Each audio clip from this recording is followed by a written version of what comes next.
I want to tell you about the universe. What it is, how it came to be, what its building blocks are. I want to tell you how the future creates the past, which then creates the future. But first, I want to tell you about crystals. You might be surprised to know that a crystal isn't an expensive piece of glass or a chandelier in some fancy dining room. The word crystal simply means a pattern that is periodic. Look at this checkerboard pattern. See how it continues to spread out infinitely in each direction? That means it's a periodic pattern. So that's a two-dimensional crystal. This is another two-dimensional crystal. And this is another. You can also have three-dimensional crystals. By the way, this 3D glass is called crystal because its atoms are actually arranged in a crystalline pattern.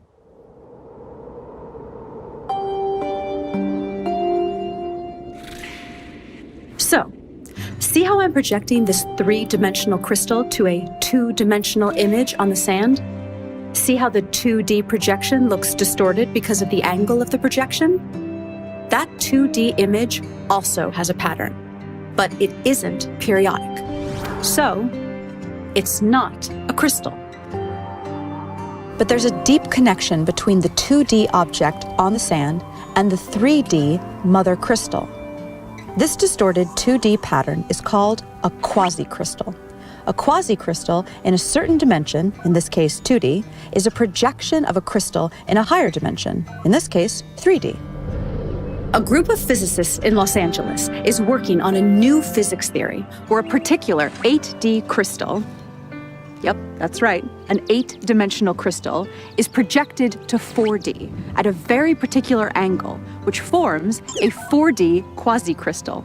And from this 4D quasi-crystal, they derive a 3D quasi-crystal, which they believe is the fundamental substructure of all of reality. This 3D quasi-crystal has a fundamental building block, a tetrahedron, which is a three-dimensional equilateral triangle. The size of each edge on this shape is the smallest possible length that can exist. This is called the Planck length. It's 10 to the 35 times smaller than a meter. So you know how your TV screen is broken down into building blocks called pixels? A pixel is the smallest possible indivisible unit of the 2D screen. So think of reality as your TV screen, but in 3D. And think of the tetrahedron as a 3D pixel, the smallest possible indivisible unit of reality. The tetrahedra in the quasi-crystal combine with other tetrahedra using complex mathematical rules to fill up all of the space in the universe. Each tetrahedron only has a few specific states in which it can exist at any given moment. And because of the rules of how these pixels connect to each other, if one tetrahedron is in a certain state, this dictates the states of many other tetrahedra throughout all of space. But here's the weird thing. If a certain tetrahedron can be in any one of just a few possible states in a given moment, who or what chooses the state it should be in at any given moment?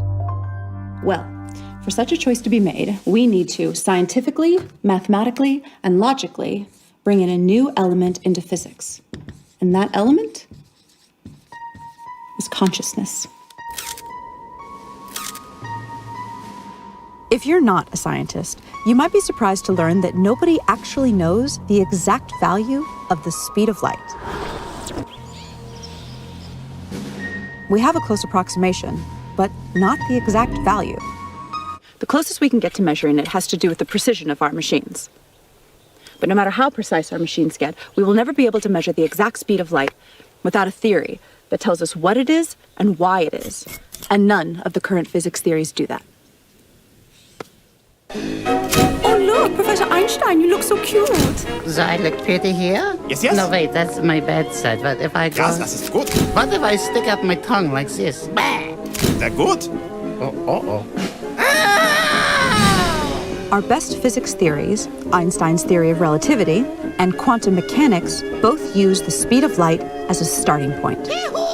In other words, they use an inexact measurement of the speed of light without explaining why it is, what it is, or why the universe even has a speed limit in the first place. We need a new theory. And such a theory is what the physicists and mathematicians of quantum gravity research in Los Angeles are working on.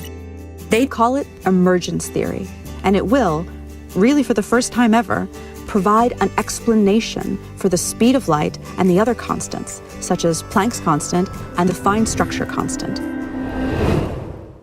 Basically, what is needed is a theory of everything, a theory that explains the very fundamental aspects of reality. String theory, which once held a lot of promise for possibly being a successful theory of everything, has not made any successful predictions. And regardless of predictions, the theory itself isn't actually a theory of everything. It's just not, because it can't explain the speed of light or the other constants. Quantum mechanics and general relativity, on the other hand, do make good predictions, but they don't explain the fundamental constants either. Professor Einstein, why does the speed of light have the exact value that it does? Well, to put it plainly, security! So what clues does nature offer us for what a theory of everything should look like? We've identified 7. Information, causality loops, non-determinism, consciousness, pixelation, E8 crystal, and the golden ratio. A growing number of physicists are saying reality is made of information. What does that even mean? Well, information is meaning in the form of symbolism. A language or code provide this kind of information-conveying symbolism. A very different type of symbol is one that represents itself. Geometric symbols can do that. A cube can represent love, if we say it does, or it can represent, really with minimal subjectivity, itself.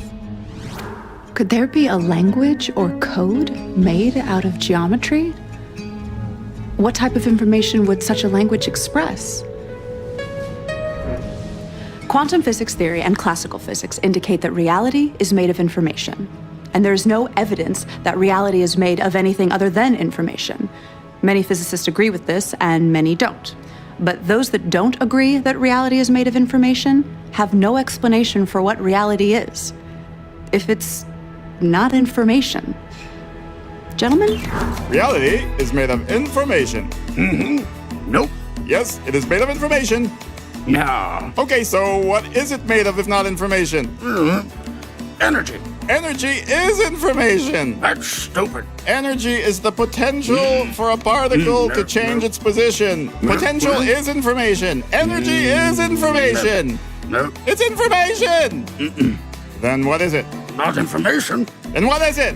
Not information.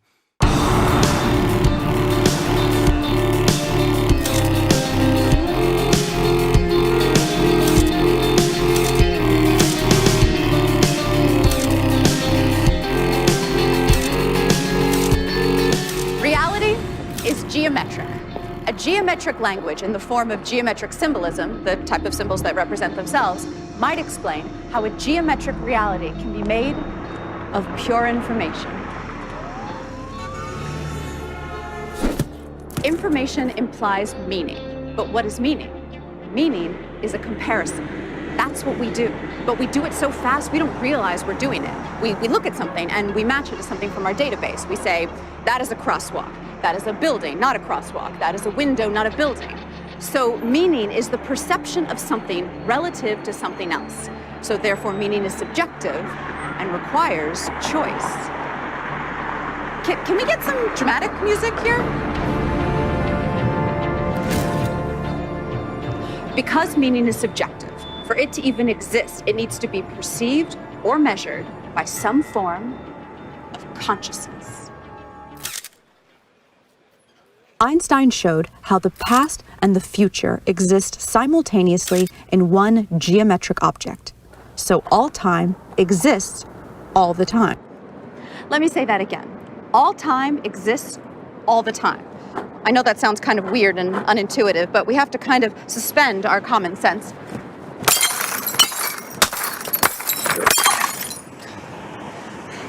And accept that mathematically, and according to the best physics formulas we have, that actually makes sense. So, let's visualize the geometric object that Einstein spoke about as a block. Remember the tetrahedra, the building block pixels of reality I told you about?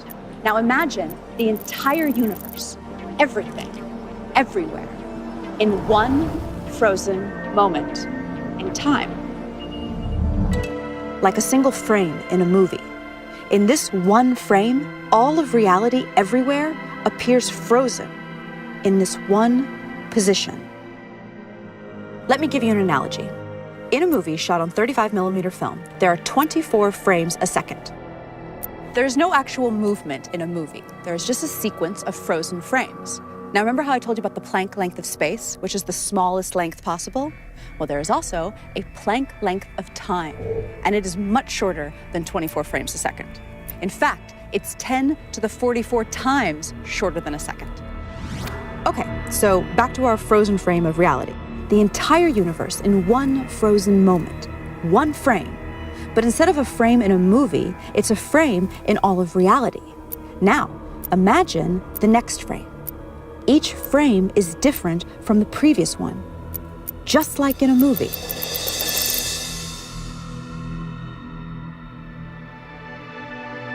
See how all frames exist in Einstein's space-time all at once?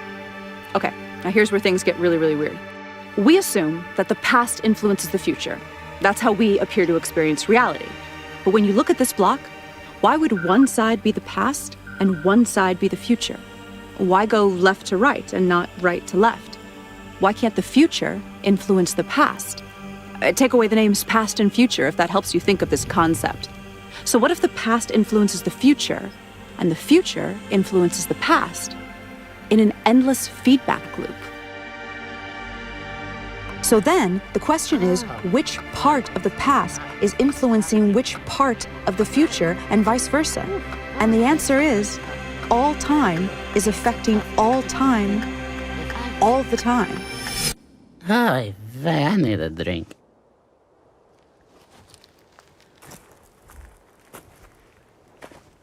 Is this even possible? Can me 20 years from now influence me now, just as I influence her?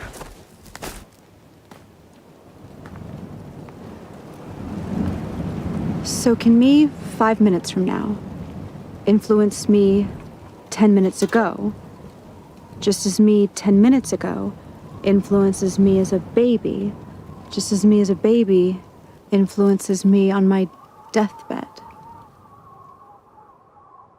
This is too weird to even grasp. But everything we know says this is the way it is. Am I stoned? Okay, so if every moment is co-creating every other moment, both forward and backward in time, then reality would be this massive neural network spanning space and time. This type of network would have one even way stranger quality than anything we've talked about so far. It would be its own creator. But the fact that all time exists all the time does not mean that the future is written in stone, and we're some kind of programmed animation or something. That's what they used to believe, though. Years ago, it was popular to believe in the somewhat bummer idea of reality being a deterministic program playing itself out. Light is scattered by electrons and is bounced off electrons. The famous double-slit experiment ruled out determinism. Look it up if you've never heard of it. It's wild and is one of the cornerstones of modern physics.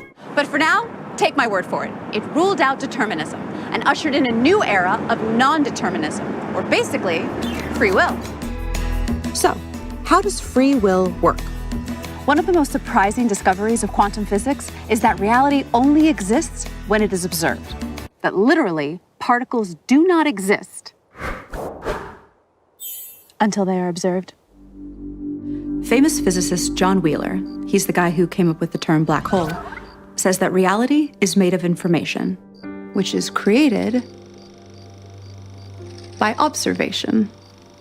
The observation must be made, he says, by something conscious.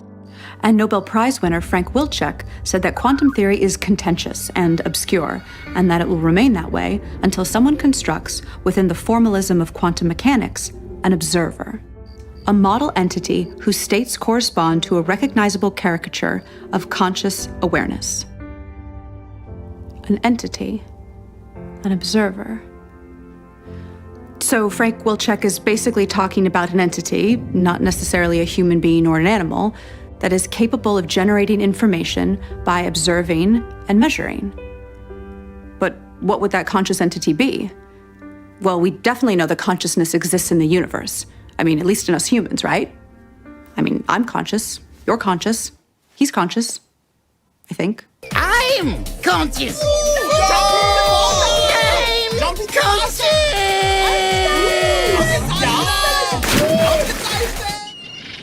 Consciousness relates deeply to physics in ways not yet fully understood.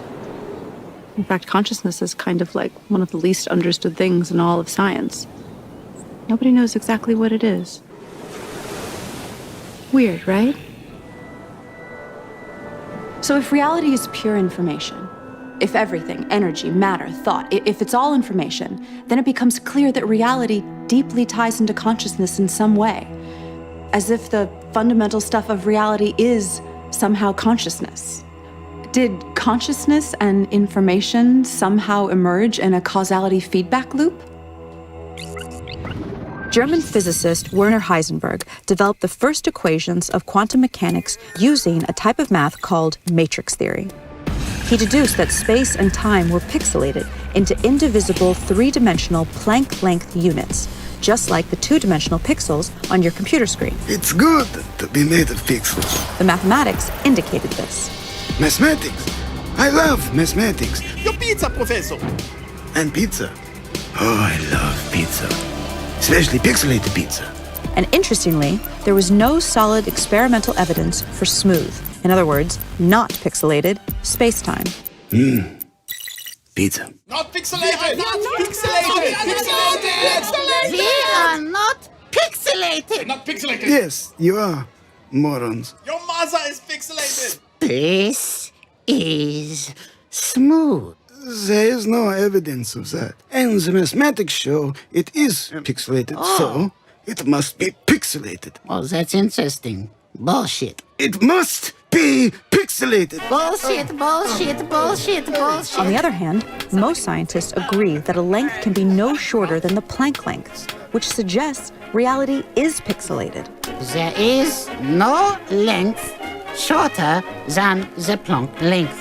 That means reality is pixelated. I'm not pixelated. I'm not. Dude, you're kind of being a little like one of those people who deny evolution because they can't handle the fact their ancestors were monkeys. Are you a monkey? Huh? Are you a little monkey? We believe that until a quantum gravity theory of pixelated spacetime is discovered, the issue will remain confusing for everyone. What type of geometric code would describe a pixelated reality? 80 years of smashing particles together in particle accelerators, such as the famous Large Hadron Collider in Geneva, have given us a strange clue that all the fundamental particles and forces convert into one another. Like they literally transform from one to the other, according to a process called gauge symmetry transformation. And all of these conversions correspond to a shape. And not just any shape, an 8-dimensional shape. Now this shape forms a crystal. Now remember, crystals are periodic patterns of a certain shape. Like that checkerboard is a 2D crystal made up of squares. So this crystal is of a particular 8-dimensional shape. And this crystal is known as the E8 lattice.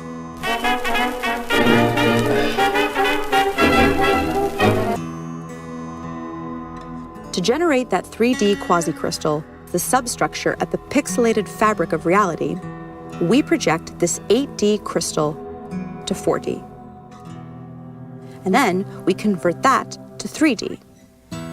Now, just like the basic cell shape of the 3D cubic lattice is the cube, the cell shape of the E8 lattice is an 8D shape with 240 vertices. We call it the Gaussian polytope. When the Gaussian polytope is projected to 4D, it becomes two identical shapes of different sizes. The ratio of their sizes is a unique number, 0.618, also known as the golden ratio.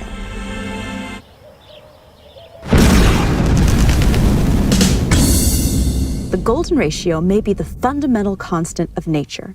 It is a ratio that is fundamental to circumscribed equilateral triangles, and it's weirdly ubiquitous in the universe, appearing everywhere from the quantum to celestial scales.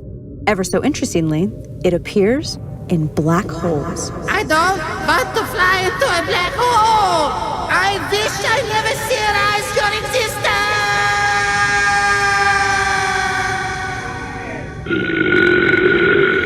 Okay, let's get serious for a second. Here are 3 quick facts for you science heads. The golden ratio is the precise point where a black hole's modified specific heat changes from positive to negative. And it is part of the equation for the lower bound on black hole entropy. The golden ratio even relates the loop quantum gravity parameter to black hole entropy. Why does this support the claim that the golden ratio is the fundamental constant of nature? Because a theory of everything must unite general relativity with quantum mechanics, and a black hole is where these two theories converge at their limits. Okay, so bear with me through some really weird math right now, and I'll reward you with some amazing footage of John Malkovich getting a pie in the face. There's a type of mathematics called matrix mathematics. No, not that type of matrix.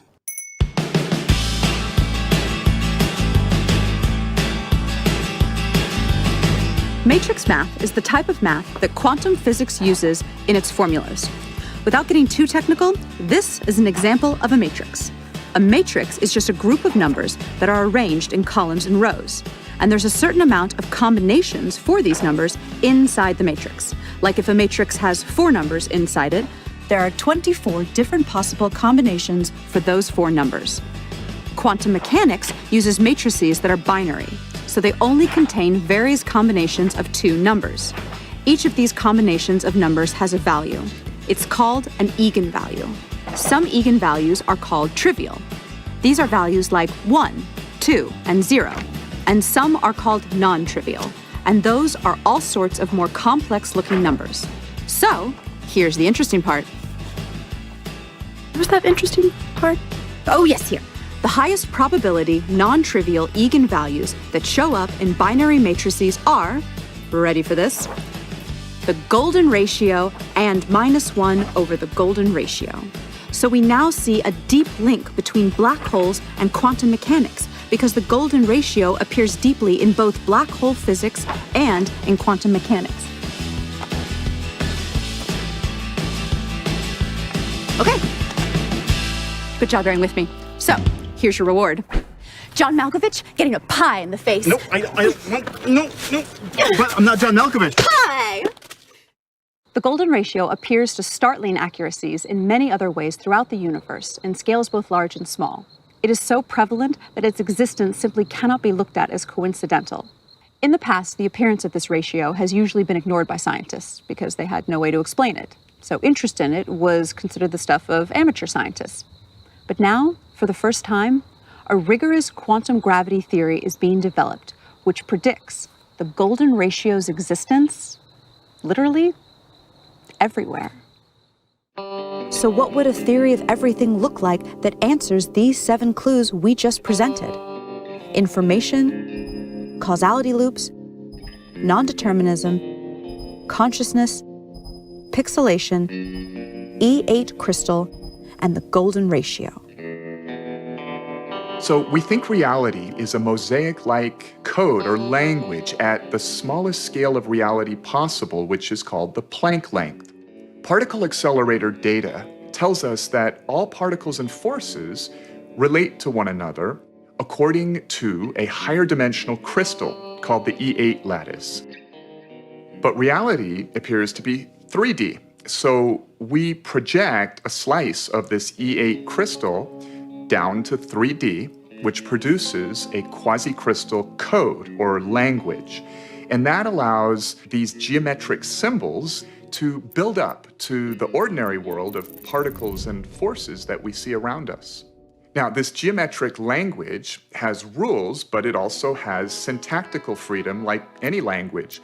And that requires some notion of a chooser to choose the free steps in the language. Now, the notion of randomness doesn't work so well when it comes to codes because meaning starts to break down. Besides, there's no decent experimental evidence for randomness in nature in the first place. A universal collective consciousness is one answer, but that sounds new age and religious. Now, nowadays, a good number of physicists discuss the idea that our whole universe is actually a code-based simulation in some fantastically powerful quantum computer in another universe. Now, if true, then by the same logic, that other universe where the computer running the simulation of our universe would also supposedly be a simulation in another universe. So the idea is a little shaky, but it's being discussed seriously by a lot of credible people. But it turns out that a universal collective-like consciousness of some sort may be physically inevitable. Now, we don't need to anthropomorphize this idea or make it religious or spiritual. To follow why, let us start with the idea of the collective behavior of cells in your body, each a single-celled microbe living its life. A long time ago, only this sort of cellular life form existed here on Earth. These little guys were not too smart, but they did choose what direction to swim and could chase nutrients, reproduce, and run from dangerous things. They made choices with their very simple systems of environmental awareness and desire to survive. Then they self-organized into colonies that were smarter as a group and had more environmental awareness than the individuals. Eventually, animals such as humans emerged. Sophisticated forms of awareness and consciousness now float on an ocean of 37 trillion living cells, self-organized as a human being. It is specifically the laws of physics that caused electrons and quarks to self-organize into 81 stable atoms, and from there, into human consciousness. And physics places no upper limit on the amount of energy and matter that can self-organize into conscious systems. Physics allows the possibility of all the energy in the universe to eventually convert into a single conscious system that is itself a network of other conscious systems, a massive, technologically based collective consciousness. Given enough time, anything that can happen will eventually happen. By this axiom, this system of universal consciousness has already emerged somewhere in the frames of space-time ahead of us. Because it is possible, it is inevitable.